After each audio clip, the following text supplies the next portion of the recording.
I'm holding here a golden spike, actually driven out at Lang Station, and this was the spike, of course, that united Northern with Southern California. So if you go rushing out to Lang looking for a gold spike, forget it.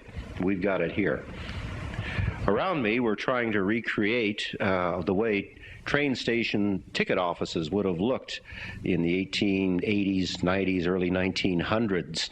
And moving from one end of this to the other, the desk is authentic, 1920s. These are the switches which you could move back and forth in order to change the rails outside, switching trains from one track to another. We have a number of logbooks and timetables here. Back in the corner, the scales used for weighing packages. The typewriter has an interesting history. It was used by One Bull, the nephew and adopted son of the famous Sioux chief Sitting Bull. One Bull wrote the reminiscences of his illustrious ancestor on this particular typewriter. This is where the tickets were kept.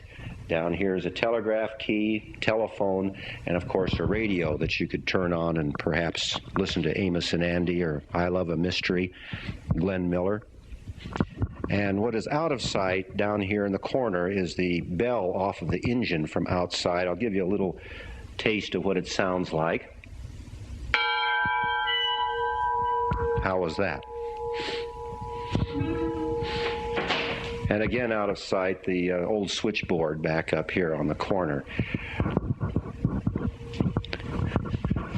Well, thank you for visiting the Sauga station. Hope you can come back again sometime. Jerry and I are here in front of the Pioneer Oil Refinery in Newhall. This was the first refinery built west of Pennsylvania. Jerry, why don't you tell us a little bit about it, if you don't mind? Well, the refinery started actually in 1876. There was a small two-still refinery over at Lyon Station. That shortly went out of business. They were unable to produce smoke-free kerosene.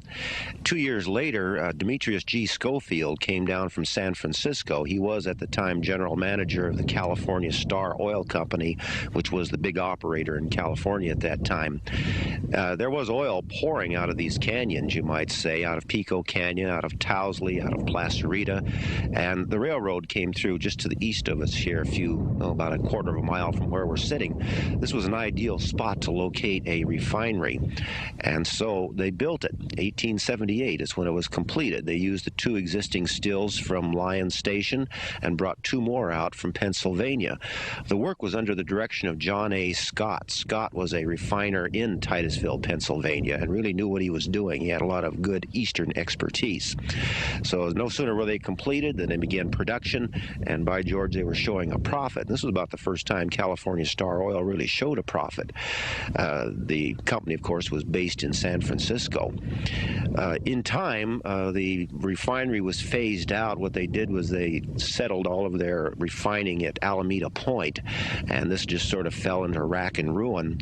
Demetrius G. Schofield later became the first president of Standard Oil of California, which is now known as Chevron USA. When Schofield died, they thought it might be nice to restore these old stills as a monument to Mr. Schofield, and so they are dedicated to him. While this used to be called the Newhall Refinery, it's now called the Pioneer Refinery, and it is the oldest existing refinery anywhere in the world today. And that pretty much brings us up to date. Sitting here on this site, which is accessible off of Railroad Avenue to the general public at no admission charge every day of the year, you should stop by and take a look at this.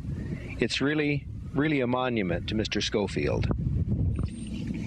We're standing here in front of a home built in the late 1800s by Charles Alexander Mentry.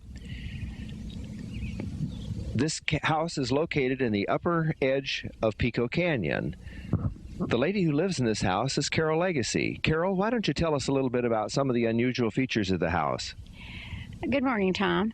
Well, the house was built in the late 1800s. Mr. Mentry had two other houses built here before he built this one, which is the reason it was built in so much later than when the other things were going on in the canyon. The house has 13 large rooms and 4 sitting rooms. It is built all out of redwood. Some of the unusual things is gas fireplaces, which they usually were wood. But Mr. Mitry did not want the wood to be cut down. And of course, the gas comes from the original gas well, which we also use today. It has large bathtubs and, of course, clothes closets, which was very unusual in those days because most of them used wardrobes or armoires. Several of the things that Mr. Mitry planted are still standing here, such as the olive trees and the eucalyptus trees. Also, he had planted several rose bushes, and they are still here. What is this out in front of the, next to the steps here, this little platform, Carol? This is where the stagecoach came twice a day from Newhall. I understand that they had a bakery here and that baked goods was delivered from here twice a day by the stagecoach. Now, also, I think we were talking earlier, didn't you say that there were a number of very important visitors and famous people that have been here? Yes, by some of the, by a scrapbook that was Mrs. Mitry's, I had seen that senators and representatives were from Washington here. We have shown the house to over 30,000 first-time visitors, and we have tours all year round. Many school children come here also. That's wonderful. Why don't we go and look at some of the other features here in Mitryville? Okay. Thank you. Just up the canyon from the home built by Charles Mitry here in Mitryville is the Felton School. Carol, who was the school named after? The school was named in honor of Charles N. Felton, who later became a senator from California. The school was built in 1885. Of course, it's all out of redwood also. It has the original one-room schoolhouse, but later they added 2 other rooms, so the entry hall and the library. We have on the outside the little wash house that the children used to use for washing their hands and also getting their water. Sometimes I understand they also used it for having water fights. Then, of course, we have the 2 outdoor toilets, one for the boys and one for the girls. Now, can we go into the schoolhouse today? I think that'd be fun. Let's try. Fine, let's go. We're now inside of the Felton School, which was originally lighted with this is one of the original gas lamps. Also, gas was used to heat the schoolhouse, which is fairly rare, but in an area where gas is produced, it's quite common. Carol, how many students did they have in a school this size? Well, one of the school teachers, which we have, Noah 5, told me that she had 11 pupils as her students. I do understand that from one of the teachers, she said she had 13, so that was about the most children they had. The small desks are for the younger children, and the larger desk was for the older children. Well, now, when they were having school in this schoolhouse, and all the grades were within the one room, using either the taller or the shorter desk. Is that right? Yes, that's right. She showed me a schedule that she had, and every 15 minutes they changed lessons.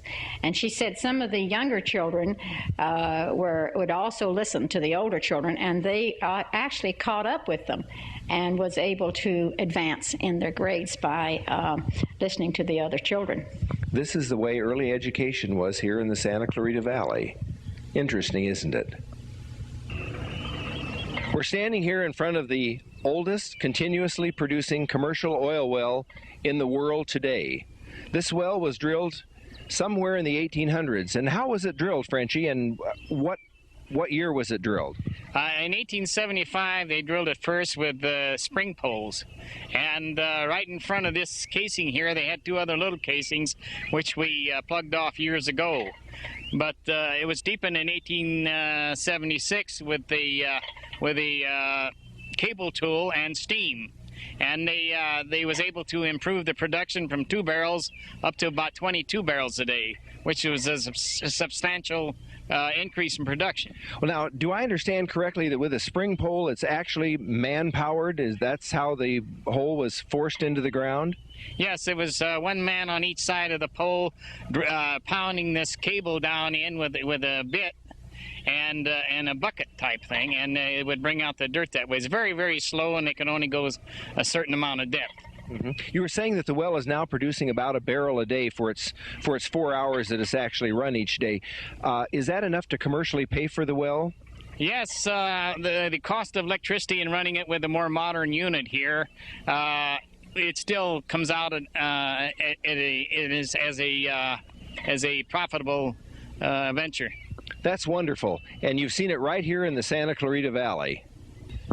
We're standing here in front of a replica of one of the wells that was originally here in Pico Canyon. Frenchie, what can you tell us about are the iron parts here reproductions, or is this original equipment? This is all original equipment. The steam engine and the bowl wheel are all original equipment. The only thing that is a duplication is the wood in the derrick. The derricks was built exactly like this, in the same shape, and most of them were taller than this. What gave people first the idea of getting oil out here? Was it the Indians? Did it start with the Indians? Yeah, the Indians used to come from as far away as Catalina Island, and they would gather the oil that would seep out of the ground in skins. And then they would take it out and trade it with other tribes, or else they used it to mix with mud to waterproof their huts, or they line their baskets with it so they could carry fluids, liquids, or water in the baskets. Now let's see. We were talking about the oil gathering. Oil gathering was oil that came to the surface of the ponds and then was skimmed off at the top. Is that how they would gather it? Yeah, that's correct. Now, what else? Is there anything else that's unique about the oil in this canyon? Yes, the oil in this canyon is different than most oil in our area because it's green in color and it is higher gravity oil. When they first started producing, it was 38 gravity, but now it's down to 36 gravity, and it's almost a consistency of diesel fuel. In other words, what you're saying is with the gravity of oil, the lighter the product, the higher number of gravity, and the more toward the tar end, the lower the gravity. Is that correct? That's correct. Right here in the Santa Clarita Valley, can you believe it? Indians gathering oil. Well, here we are in downtown Newhall at Market and Walnut Street, once the site of the sumptuous Southern Hotel, built by Henry M. Newhall. The hotel burned in 1888, and there's no trace of it left today. A year before the hotel burned, in '87, Henry Clay Needham arrived. He was sort of the personal emissary of Governor St. John of Kansas. Both of them were very influential in the Prohibition Party. In fact, St. John was their candidate for president on several occasions. Needham bought up the old Lion Station property, which is now Eternal Valley Cemetery, and became quite a leading citizen in the community. He built several homes, including the old schoolhouse and this one that we're standing at now. It started out around 1888 or 1899 as the Good Templars Lodge.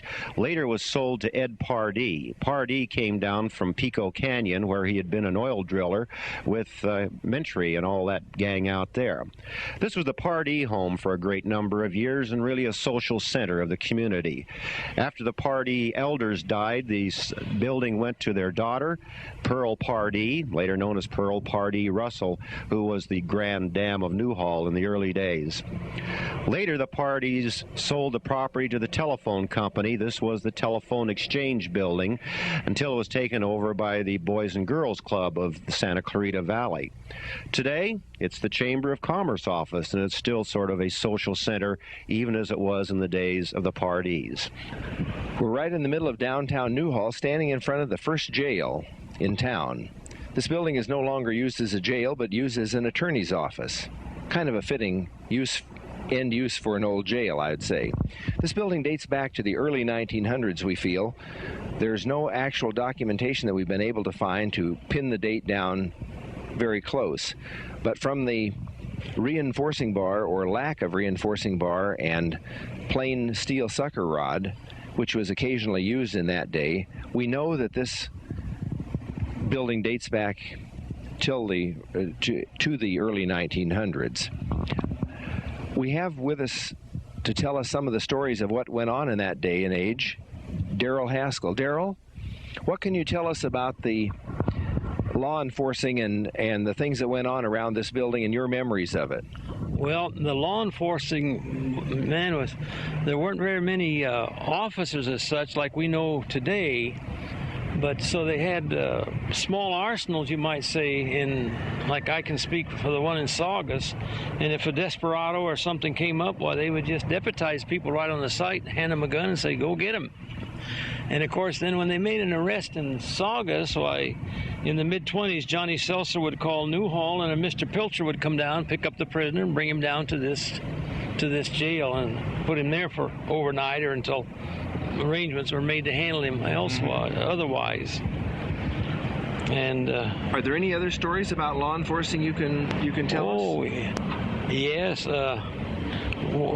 One time they telegrammed through that Hickman, who had kidnapped the little Parker girl downtown Los Angeles, was riding blind baggage on the Owl that came through at night.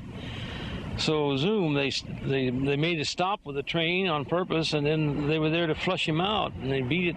It turned out it wasn't Hickman, but it was another desperado, and they chased him and captured him, and he was wanted for a robbery or something. And then, of course, one time, I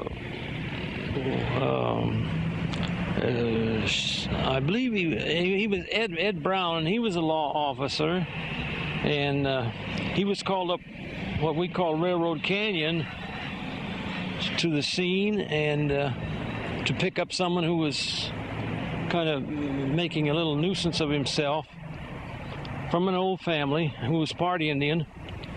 And this Gus, I'll call him, Gus shot and killed Ed Brown. So they gathered up the posse and went up after him. Instead of taking him peacefully, why, they shot and killed him right there. And then I can remember as they came back, the posse, as they came back, they said they didn't bother to pick him up immediately. They just said, leave him lie, let the buzzards have him. But of course, cooler heads prevailed, and within a few hours they went up and picked up the body. From all the stories I hear, the town was pretty rough in those days. You read about the various gangsters who came through town and the various things that went on. It definitely was like an old western, wasn't it? Oh, definitely. And of course, a lot of everything was virtually hay orientated, because that's what fed the horses that pulled the carts and one thing and another. My father was one time loading hay right there where the old depot was, and now there's later was the mud shack, the McWhorter Supply. He was there loading a carload of hay out, and the main street faced the railroad tracks in those days. And he looked across, and here came a fellow running out who had his jugular vein, but he came out and died right in front of my father. Wow, it really was the days of the Old West. It was pretty rough, yeah. And the fella inside had broken a beer bottle and just whacked him right across the jugular vein, but he had enough, even at that, he had enough strength to get up and run, and died right in the main street, which was then facing the railroad track. Many things like that happened in this area in those days. Perhaps we can go in and look at the inside of the jail now. Come along. Tom and Darrell have a certain aversion to coming into jails for some reason or another, so they asked me to pick this up here. We really don't know how old this building is. It was certainly around at the turn of the century, and how some of our more leading citizens at the time. I remember Lloyd Houghton telling the story of him wandering down the street one day, and one of his close friends was in here, and the friend leaned out the window. You could in those days, everything was open, and said, "Hey, Lloyd, you got a match?" And Houghton said, "Oh, sure." The guy said, "I'd sure like to have a smoke." And Lloyd said, "Okay, fine," gave him a match, went ambling on down the road, and a little while later, coming back, he noticed the jail was on fire. Seems the guy had thrown a match in a pile of clothes and in the process of burning the place down. But then life in the little communities like that were quite different than they are today. In fact, there used to be two sets of laws, one for those that lived over on the other side of the hill and for those that lived here. For example, if you were caught drunk driving and the sheriff knew you, or the constable, he would take you home, and probably your wife would give you a rougher time than the judge would anyway. If, however, however you were from L.A. or San Fernando or out of town, this is where you ended up, in here. And some of the people left some interesting little calling cards on the walls back up here. Up on the walls are all sorts of interesting little comments and initials, people's names. There's one up there that says something about, I think, Pitcher, Oklahoma. Somebody named Clemens, who was a guest here, and an 84 that you can make out. I'm not sure if that's the date or not, or maybe some guy was 84 years old, or maybe it was his magical number or whatnot. We really don't know when this building was constructed. It's heavy concrete and certainly dates back to the turn of the century, if not before. And I think what is interesting to me, at any rate, is that the fact that you could chisel something into the wall. So they came in here, that is, with something hard enough, a knife, a screwdriver, a belt buckle, or whatever. And I'm sure that today the sheriffs wouldn't allow you in a jail cell with something hard enough that you could chisel into solid concrete with. This is now an office of a Newhall attorney, Al Holt, who practices law here, which seems fitting in the old constable and sheriff's office, and of course the jail. The constables out here in the early days, that is, we had a constabulary from the 1870s to 1926 when the sheriffs were established, were generally busy not with so much with things around here, but some of the things in the outlying districts.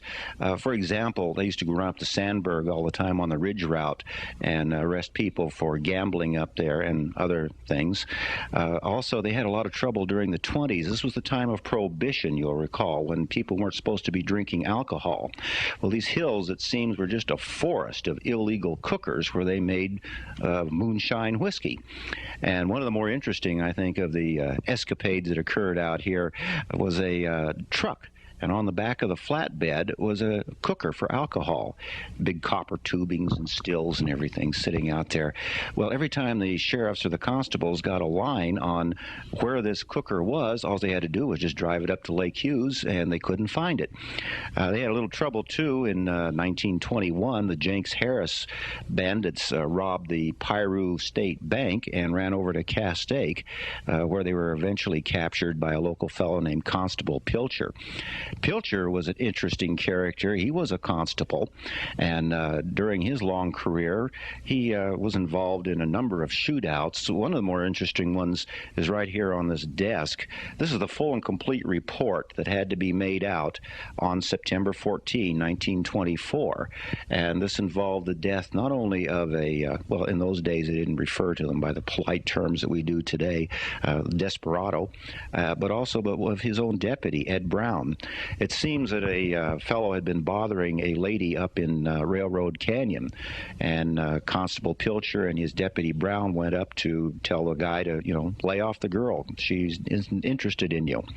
When they got there, the fellow started shooting at them, so they returned fire, and within the next half hour, some 50 bullets had been tossed around the Railroad Canyon. When it was over, the culprit was dead, and so was Ed Brown.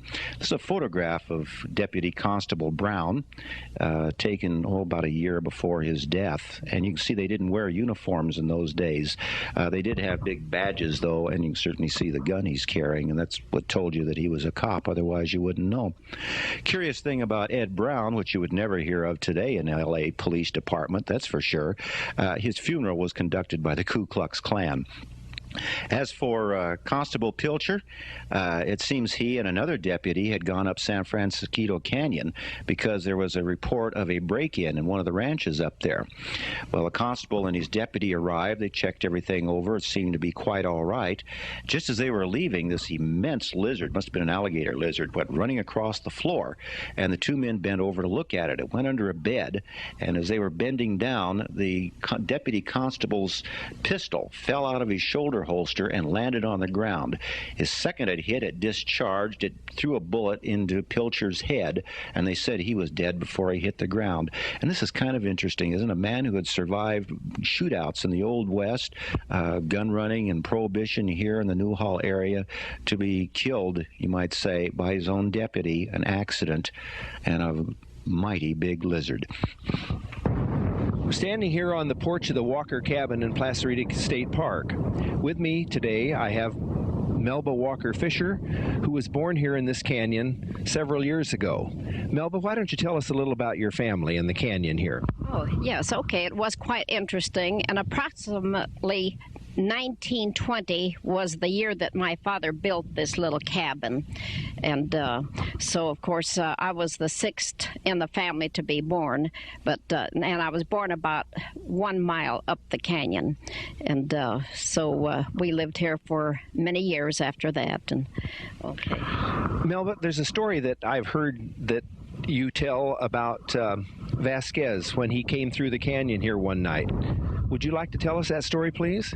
Yes, it was quite interesting. My grandfather, Joseph Rainier, who lived approximately up the canyon about 2 miles from here, one night was awakened by the dogs barking unusually loud and a different kind of a bark when they used to bark at the coyotes. So my grandfather got out of bed and looked out the window, and coming down the road was a suspicious-looking character whom he had never seen before. And the man got off of his horse, tied the horse to the gate, and walked through the gate carrying a large rifle. So as he walked up the steps of the porch, instead of knocking on the door, he took his rifle and banged it on the floor of the porch. So, of course, my grandfather came right on out, and Vasquez introduced himself and said, "Do you know who I am?" And my grandfather said, "Well, no, I do not." And he said, "Well, I am Vasquez the outlaw." And he says, "I've been riding for many hours, and I'm very tired, and I'm hungry. Will you please have your wife get out of bed and prepare me a meal?" So they said, "Well, it'll take a while because she would have to light the old wood stove in order to cook."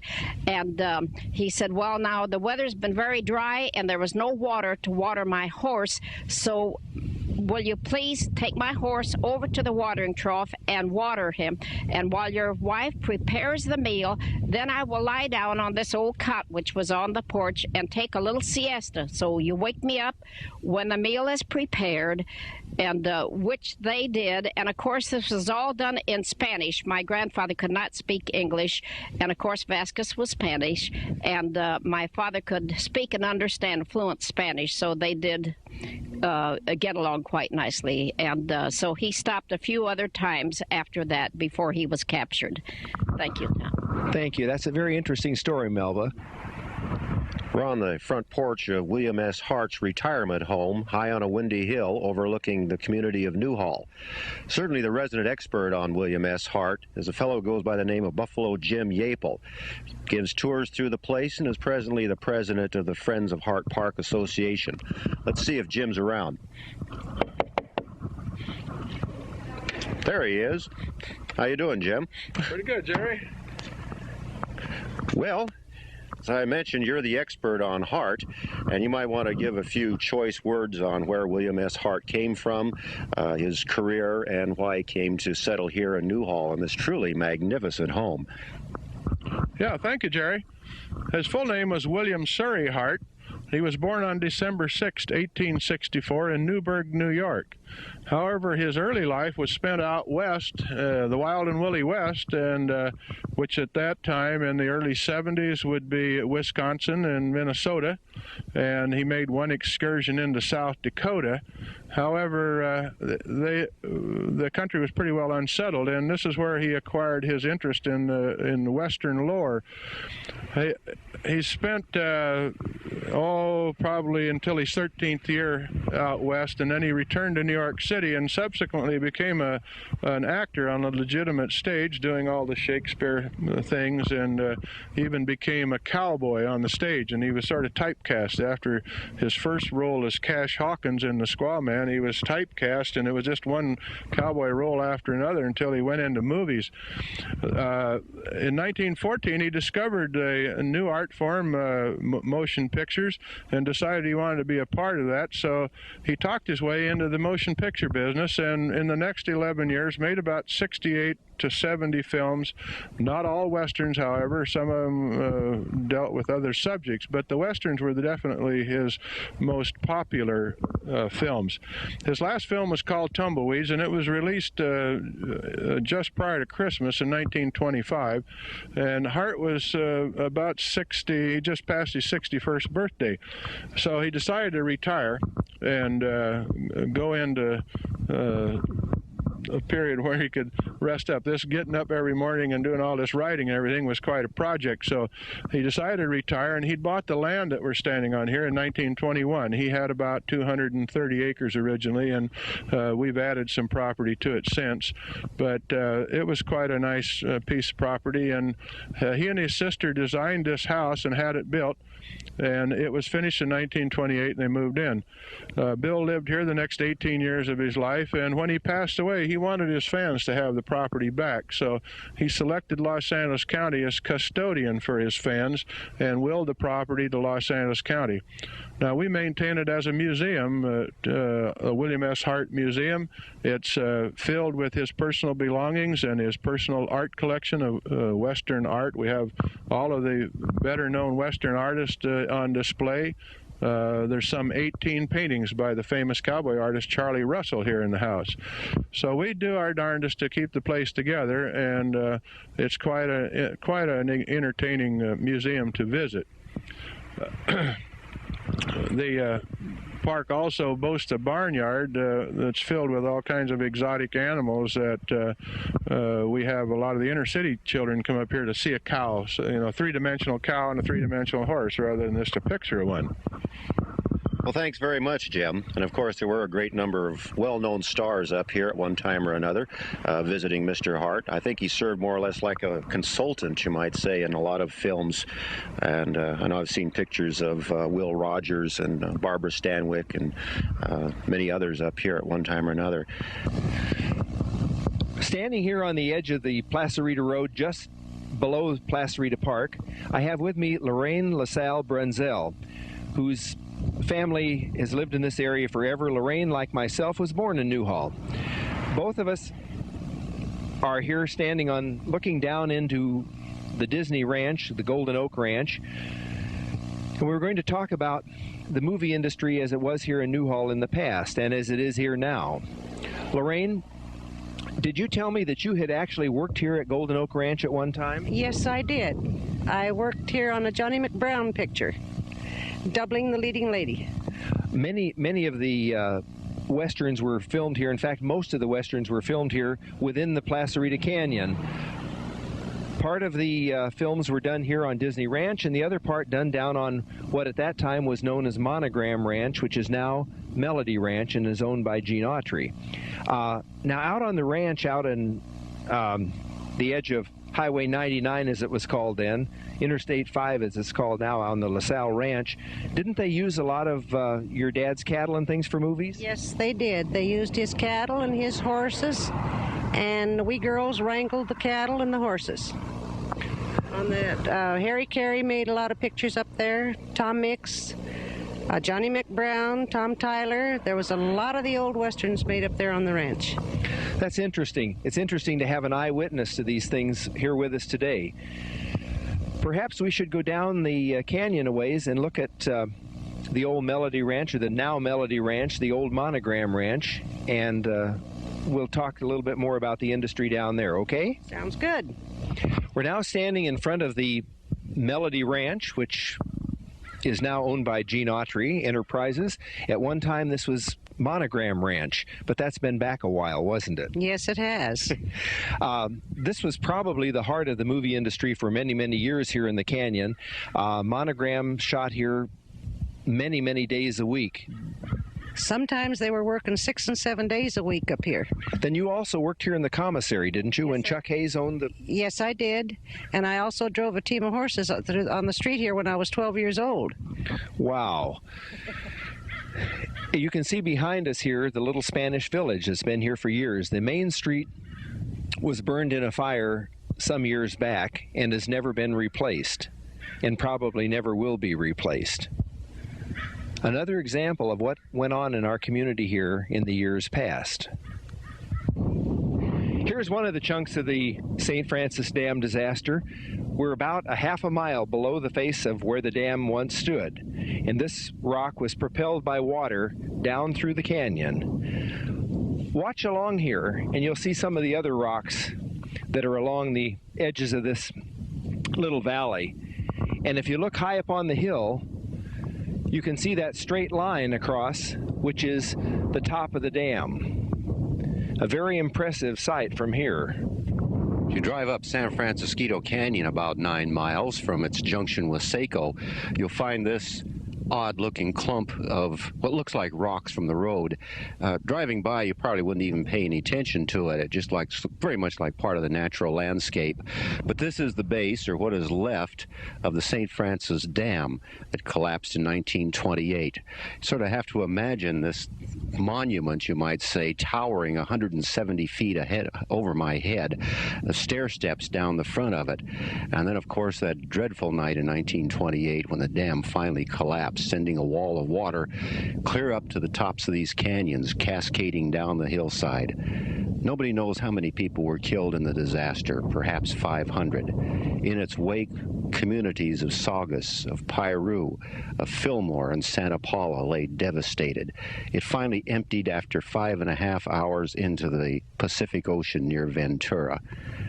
Behind it, perhaps $13 million worth of damage, but that's 1928 prices, which really don't apply to today. After the waters finally drained out of the dam, there was a great column standing here, a sort of squared off monument, the center section of the dam. The city Department of Water and Power decided it would be a great safety hazard, so they came in and dynamited and air chiseled what was left of it. So now it's just sort of a what do you call it, a pile, a monument to a disaster. But for me, nothing really brings the story of the St. Francis Dam home as a little cemetery located a couple of miles below us, known as the Ruiz Cemetery, and that's where we're going now. After the dam collapsed, nobody knows how many people were killed in the tragedy. Guesses put it at about 500. Nothing really brings it home as this little cemetery up in San Francisco Canyon, where 6 members of the Ruiz family, all killed with the same date, March 13, 1928. A few days after the dam collapsed, a little party from Newhall came up here, headed by the Reverend Evans from the Presbyterian Church and William S. Hart, the great cowboy actor. Hart actually did the ceremonies, officiating, and in the middle of it broke into tears and couldn't continue any longer. The Ruiz Cemetery is a very, very old one, graves dating back well into the 1880s. And nobody knows for sure exactly how many families are buried here. Many of the old tombstones don't even have names on them anymore. And in some places, depressions or just markers or piles of stone are remembrances of people who once lived here.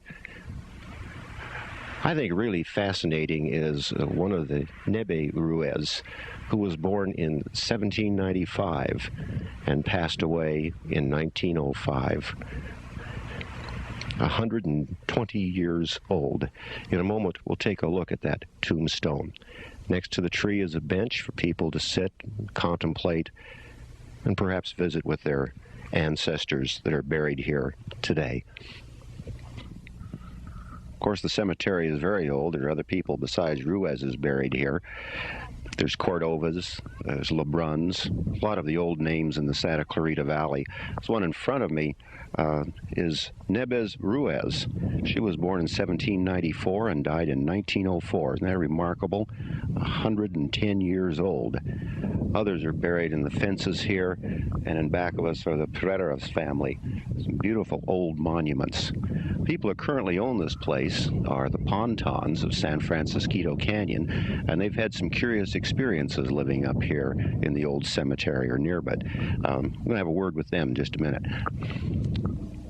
The old Ruiz Cemetery is up on a hill far above the floodplain from when the St. Francis Dam broke in San Francisco Canyon. With us today are the owners of the property, Andy and Joyce Ponton. Andy, how long have you been up here now?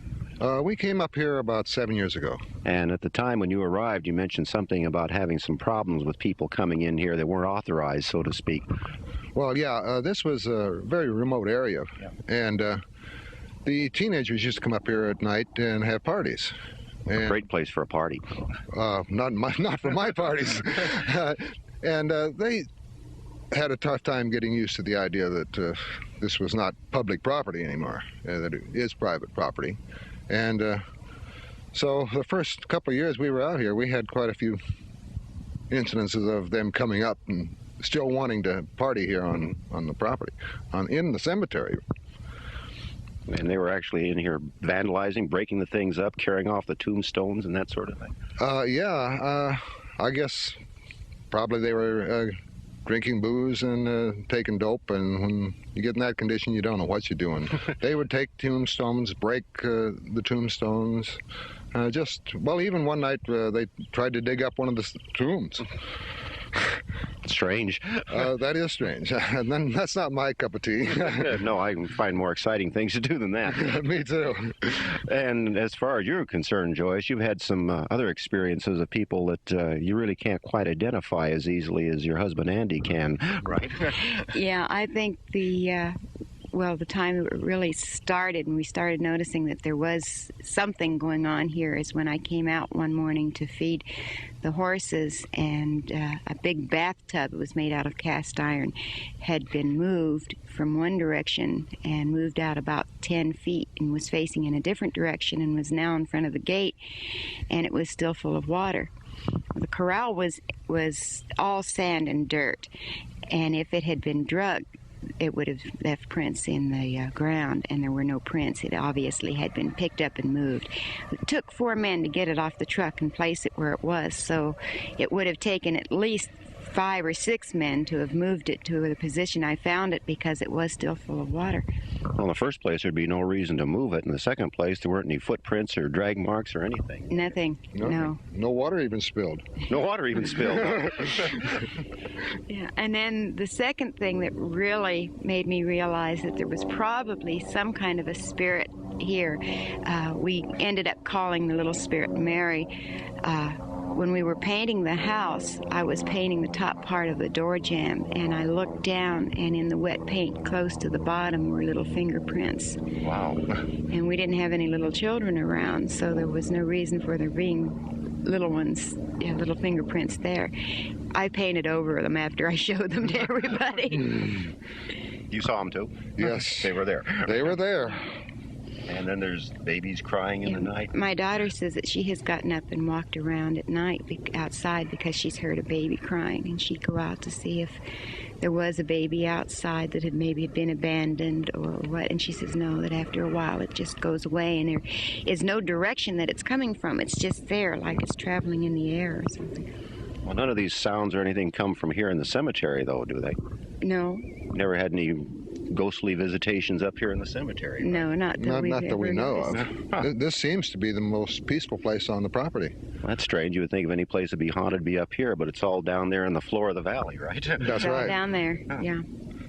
Well, that's interesting and kind of adds something a little unusual to our narrative here. Thank you both very much, and I want to thank you for the wonderful job you've done with this cemetery, because I can remember 10 years ago when this place was really a mess, and you guys have done a great job cleaning it up and maintaining it, and I'm sure that the people that do occasionally come up certainly appreciate it, and I want to thank you.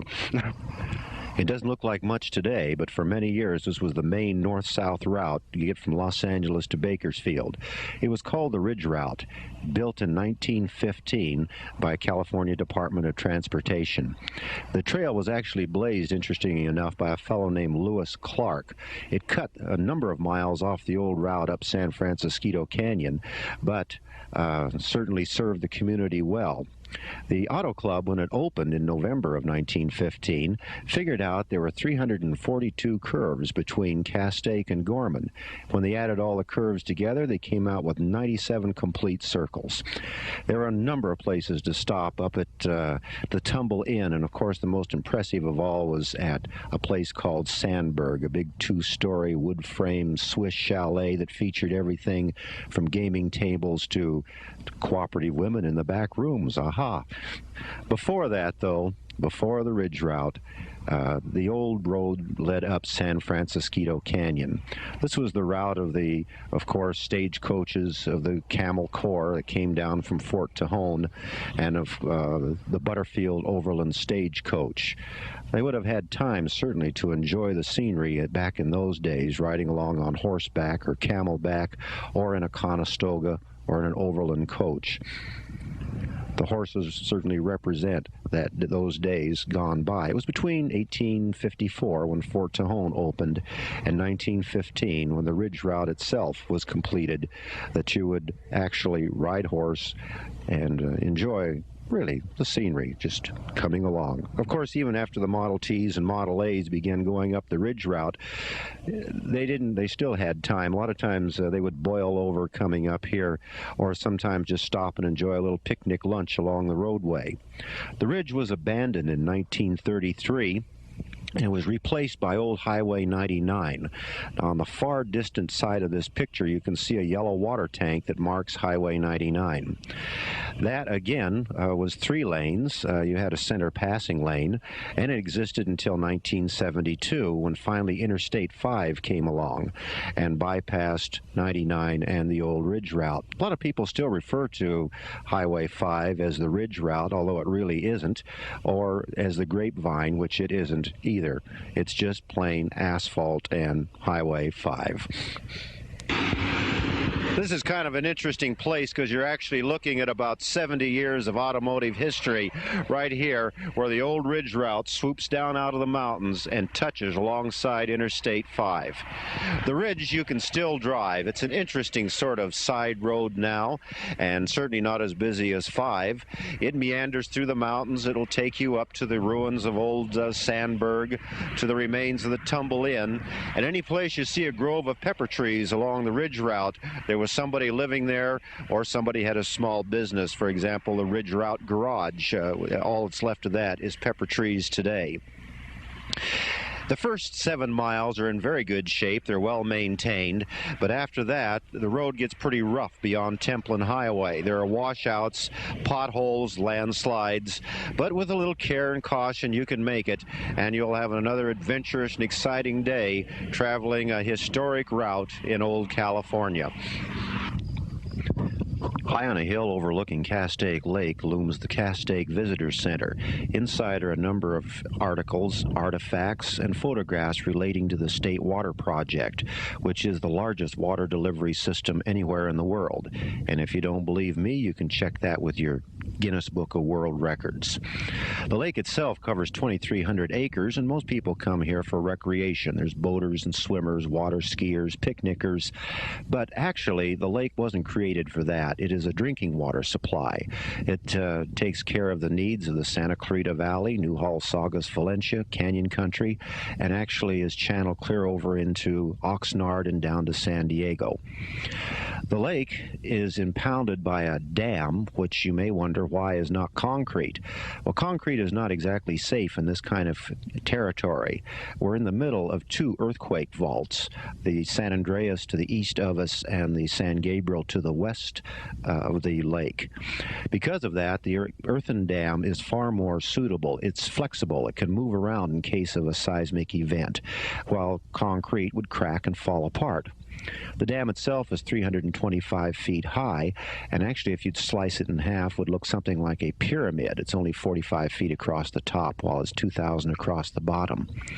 To get all the material to build this dam, a tremendous hole was dug in the ground in front, and this hole is what created what is now known as Castaic Lagoon. Of course, long before the dam, there were a few scattered settlers back up the canyons, people with names like Cordova and DeReese. Before they arrived, a tribe of Indians, Tatavians, camped in Elderberry Canyon, and a lot of their artifacts are in display here at the Visitor Center.